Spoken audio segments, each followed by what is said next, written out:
Sponsored by mode. இது ஒரு mobile app.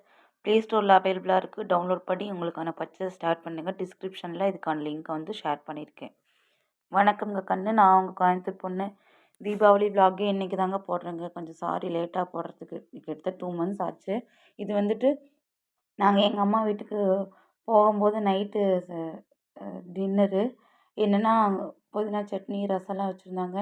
எப்பயுமே அம்மா வீட்டுக்கு போகும்போது எனக்கு இந்த பழக்கம் எங்கே இருந்துன்னா, எனக்கு எப்பயுமே எல்லோரும் உட்காந்து சாப்பிட்றது ரொம்ப பிடிக்கும்.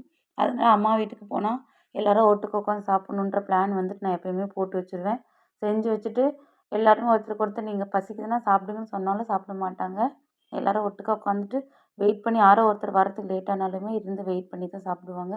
சாப்பிட்டு முடித்தோடனே அன்றைக்கி நைட்டே வந்து தீபாவளி அடுத்த நாள் தான். ஆனால் இருந்தாலும் அன்றைக்கி நைட்டு பட்டாசுலாம் வாங்கி வச்சுட்டு பார்த்துட்டு இருக்க முடியாது இல்லைங்களா? அதனால வந்துட்டு கொஞ்சம் பட்டாசு எடுத்து வெடிச்சுட்ருந்தோம்.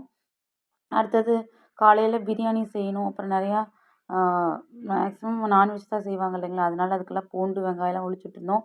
எல்லாருமே சேர்ந்து உளிச்சுட்ருந்தோம். சாப்பாடு மட்டும்தான் சேர்ந்து சாப்பிட்டோன்னு நினச்சோம். அதுக்கப்புறம் இது வந்து அன்எக்ஸ்பெக்டடாக எல்லோரும் உட்காந்துட்டு வெங்காயம், பூண்டெல்லாம் உளிச்சுக்கிட்டு நியாயம் பேசிக்கிட்டு என்னோடய ஹஸ்பண்டு, என் தங்கச்சி வீட்டுக்கார ஹஸ்பண்டு, என் தம்பி எல்லாருமே உளிச்சுட்ருந்தோம். அது ரொம்ப சூப்பராக போச்சு. அதுக்கப்புறமாட்டு வந்துட்டு பிள்ளைங்க கொஞ்சம் பட்டாசு வெடிக்கணும் நாங்கள், அதனால் வெடிக்கிற பட்டாசு வெடிக்கக்கூடாதுன்னு சொல்லிட்டு அவங்களுக்காக பாம்பு குழி ரொம்ப புகை தான் இருந்தாலும் வந்துட்டு வெடிக்கணும்னு ஆசைப்பட்டு வெடித்தோம். அடுத்த நாள் காலையில் வந்துட்டு என்னென்ன செஞ்சுருந்தாங்கன்னா தலைக்கறி, குடலு, மட்டன் குழம்பு செஞ்சுருந்தாங்க, இட்லி செம்ம டேஸ்ட்டாக இருந்துச்சு. ரொம்ப சூப்பராக இருந்துச்சு. இதோட முட்டையும் வேவிச்சிருந்தாங்க. என் தங்கச்சியும் தங்கச்சி வீட்டுக்காரரும் என் வீட்டுக்காரரும் எப்படி அந்யோன்யமாக இருக்காங்க. கண்டிப்பாக இது வந்துட்டு நிறையா வீட்டில் வந்துட்டு எக்ஸ்பெக்டடோட இருக்கும் இப்படி இருக்கணும்னு. ஆனால் எங்கள் வீட்டில் வந்துட்டு இவங்க 2 பேத்துக்கு ஒத்து போனது எனக்கு ரொம்ப ரொம்ப பிடிச்சிருந்துச்சி. ரொம்ப சந்தோஷமாக இருந்துச்சு. எப்பயுமே எங்கள் வீட்டில் எது நடந்தாலுமே அவர் வந்து அவர்கிட்ட ஷேர் பண்ணுவார். உண்மையாலுமே அதெல்லாம் அந்த பாண்டிங் நினைக்கும்போது எனக்கே ரொம்ப சந்தோஷமாக இருந்துச்சு. இதுதாங்க லட்சுமி வெடி, புது வகையான லட்சுமி வெடி. இது வந்து புஸ்வானம் மாட்டி தான் போகும், ஆனால் வெடிக்காது. நாங்கள் கிட்டத்தட்ட 2 கட்டு வாங்கிட்டு வந்தோம். 2 கட்டுமே எவ்வளோ வெடித்து பார்த்தாலுமே சுத்தமாக வந்து வெடிக்காமல் புஸ்வானமாக தான் போயிடுச்சு. சரி ஓலையில் வச்சாவது போட்டு பார்ப்போம் அப்படின்னு சொல்லி ஓலையில் வச்சு எரிச்சும் கூட வெடிக்க முடியல. அப்புறம் எனக்கு ரொம்ப தைரியன்ற நினப்பில் எப்பயுமே வந்துட்டு இந்த ஊசி பட்டாசுலாம் கையில் வச்சு தான் வெடிப்பேன். சரி நான் வெடிக்கிறத பார்த்து என் தங்கச்சி வெடித்தான், என் தங்கச்சி வெடிக்கிறத பார்த்து என் தம்பி வெடித்தான். அப்படியே எல்லோரும் ஆளுக்கு ஒவ்வொரு பாக்கெட் ஊசி பட்டாசு வெடிச்சுட்டு நைட்டு வந்துட்டு வாங்கிட்டு வந்த பட்டாசில் பீகாக் வச்சுருந்தோம். ரொம்ப அருமையாக ஃபெதர்லாம் போச்சு.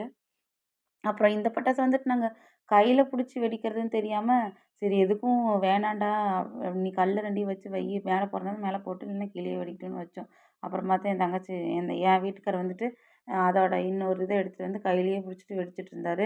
அப்புறம் என் தங்கச்சி வீட்டுக்காரர் வந்துட்டு ஒரு கம்பி மத்தாப்பை வச்சுட்டு உங்கள் மேலேயே மூஞ்சில் கோடு போடுற பாருங்க, அப்படி புஸ்ஸுன்ட்டு என்னமோ வந்துட்டு செஞ்சுட்டு விளையாடிட்டு இருந்தார் பாருங்கள். கேமரா வச்சுருக்கேன் என்கிட்ட தான். ஃபோனில் இது பற்ற வச்சுட்டு போயிடாதீங்க அப்படின்னு. அப்புறம் லாஸ்ட்டாக எண்டிங்கில் நான் மேலே வெடிக்கிற பட்டாசு வச்சோம். பார்த்தா அது வந்துட்டு இதாக போயிடுச்சு, சங்கு சக்கரமாக போயிடுச்சு. அப்புறம் இந்த சங்கு சக்கரம் ரொம்ப சூப்பராக இருந்துச்சு. ரொம்ப டிஃப்ரெண்ட்டாக இருந்தது. சுற்றும்போதே வந்துட்டு நல்லா மேலே எழும்பி வந்துச்சு. ரொம்ப அருமையாக எங்களோட தீபாவளி வந்துட்டு சூப்பராக போச்சு. அப்புறம் வந்துட்டு பெரிய வெடி ஒன்று வச்சோங்க.